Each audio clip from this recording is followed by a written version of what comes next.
Hey, Brandon. How we doing, Jeff? With Derwin, is the expectation that he'll start Sunday? Yes, And will he be on any kind of snap count or no? he will not. Okay.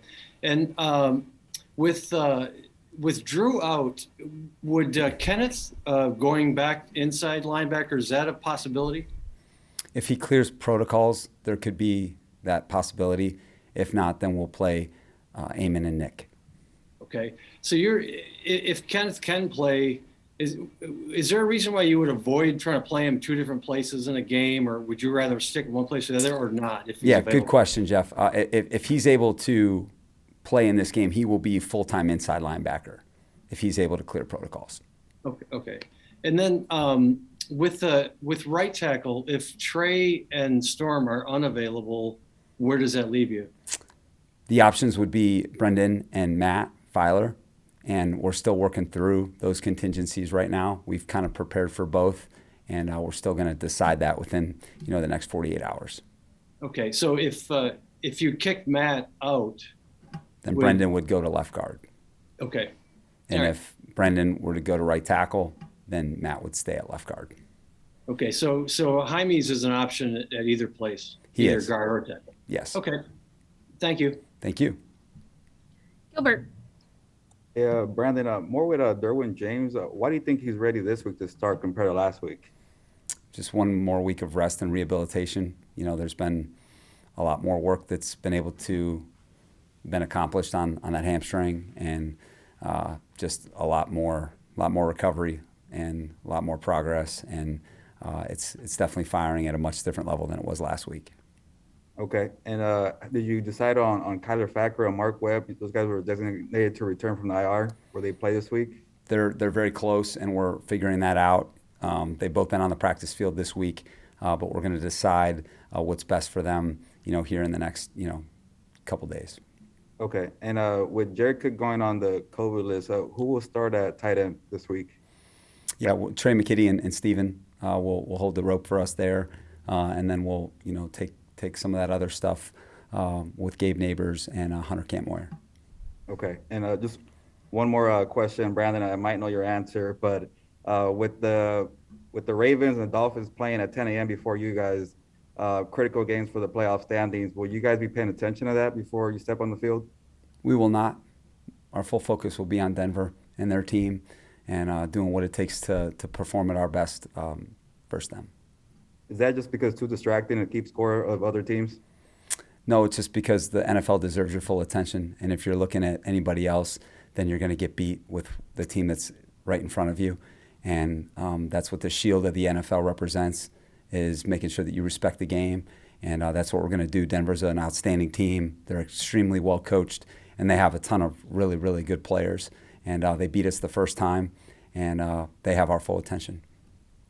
Thank you. Appreciate it, Brandon. Thank you, Gilbert. Cam. Good afternoon, Coach. Hi, Cam. Hey, between last week's loss, the weather, and the holidays, what has been the vibe of the practice this week? Extremely upbeat, extremely focused. I would say the execution level has been where I expect it to be, where we expect it to be, and the response is exactly what I would expect from the men and the women in our organization. This week, would you say it's more important for you guys to get off to a fast start or play with the necessary energy and juice that the game deserves? Yeah, I think the second thing that you said, just having the right energy, the right focus. You never know how the game is going to express itself. You can't just say, hey, this is how the game is going to go. It doesn't work like that. Life doesn't work like that. You got to be able to figure it out as the game happens. But what you can control your energy, you can control your focus, and you can control your togetherness. And that's what we're going to focus on Sunday. Have you seen that necessary energy and juice throughout the week of practice? I have. And then lastly, Coach, what would lead the team to the playoffs in your initial season as a head coach? What would that mean to you, Staley? Cam, and I say this with full respect to you, and I respect the question. I understand it fully. We have to play the Denver Broncos on Sunday. And even at, that's where our full focus is. It's not on that other stuff. Is we've got to treat this week with the respect it deserves, and that's where our focus is on Denver, and their team, their players and coaching staff, and that's where we need to be, and that's where we are this week with that. Thanks for your time, Coach. Thank you, Cam. Couple more for you, Popper. Hey, Brandon, just Hey, confirming Dan. some of this COVID stuff. So Jared is out officially for Sunday? Not officially, unlikely, but not officially. Okay. So for the other 9 guys on the list, it's just going to be a determination tomorrow. Yes, sir. Yes, Okay. it'll be that day-to-day sort of operation. Yeah.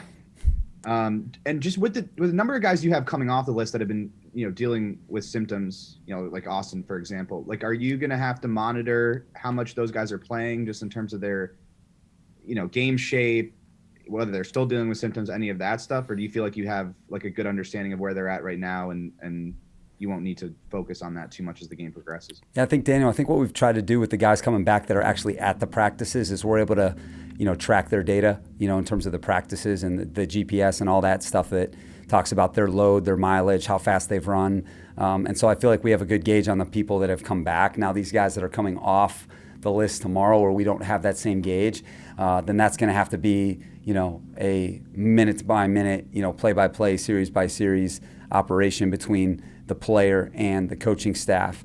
And like I said, that's why we're going to have to really be connected, and why several people within those position groups have to be ready to play if they need a break. So again, it's I think what this whole sort of situation reveals is that you need to have all hands on deck, and you need to make a lot of adjustments at the game, and that's what we're going to try and do. And then if Nas and Alohi don't come off the list, would Trey start at safety? Marshall? Trey would start if they were not there. Yes, that's Okay. accurate. Okay. Thank you. Thank you. Last one, Joe Reedy. Brandon, just with Dustin still on the COVID list, how has Vizcaína looked kicking this week, with the possibility you might have to play him on Sunday?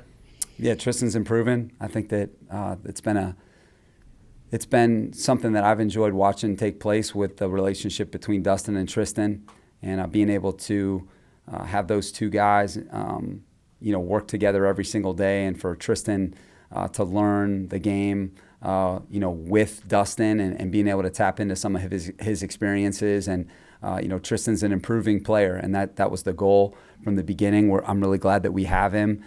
Dustin's kicked extremely well for us. I thought that he was a real highlight of the game last week for us. I think he's performing well. So hopeful to get him back. And then I've also been pleased with Tristan's progress in making improvements as a kicker. If Dustin can't play on Sunday, would Tristan handle both kickoffs and field goals? Yes, he would. Okay. And then just with the new long snapper in this week, how's that operation and everything going? Yeah, this Bo Brinkley guy, I've really enjoyed joining up with this guy. I don't know if you guys have had the pleasure to meet him, but just a tremendous guy, and has stepped right in, and he's definitely one of us.